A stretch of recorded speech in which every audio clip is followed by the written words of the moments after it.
So remember a couple weeks ago we were talking about the electromagnetic spectrum, and one of the things on the electromagnetic spectrum that we had were microwaves, right?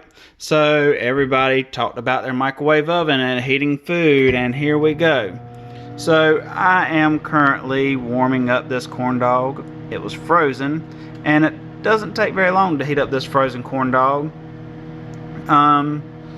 It takes like a minute. I've got it on for 30 seconds right now, and I'm fixing to flip it, and then it's going to be another 30 seconds and it will be piping hot. I mean, just so hot that I can't really even touch it. So how is this happening? Well, we've talked about two different types. Flip it. We've talked about two different types of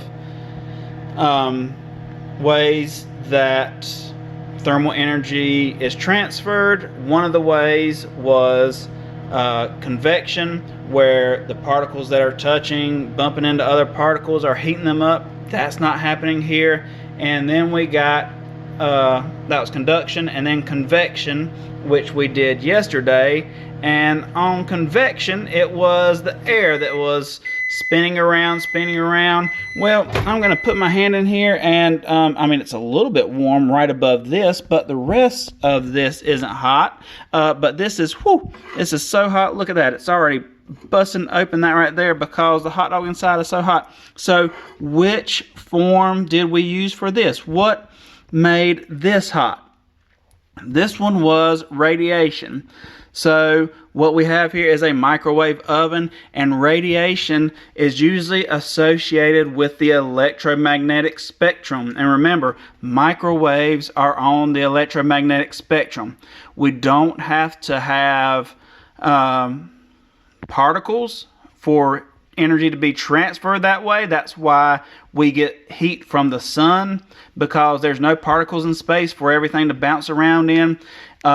Even though there are particles here, they're not needed. If this was a vacuum chamber and there were no air particles at all, and we were to turn this on, it would still work at heating this corn dog up because of radiation. So what our microwave is doing is we have this little plate right here, and that plate behind there is a little conductor that is making microwaves that are bouncing the microwaves all around inside the microwave oven, and those microwaves are hitting the corn dog directly, okay, because the microwaves don't need particles to travel. They just travel through the air, or I guess just through void, or just they travel.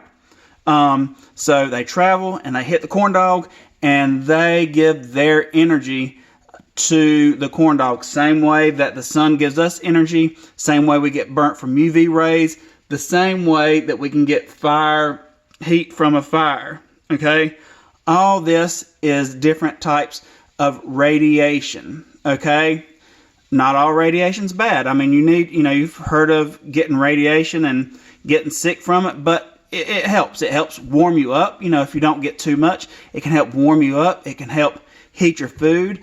And now this corn dog, it doesn't have radiation in it now. Now it's just a cooked corn dog. It's good to eat. We're not going to get radiation poisoning from the corn dog because it's done getting its radiation because the microwave oven's off.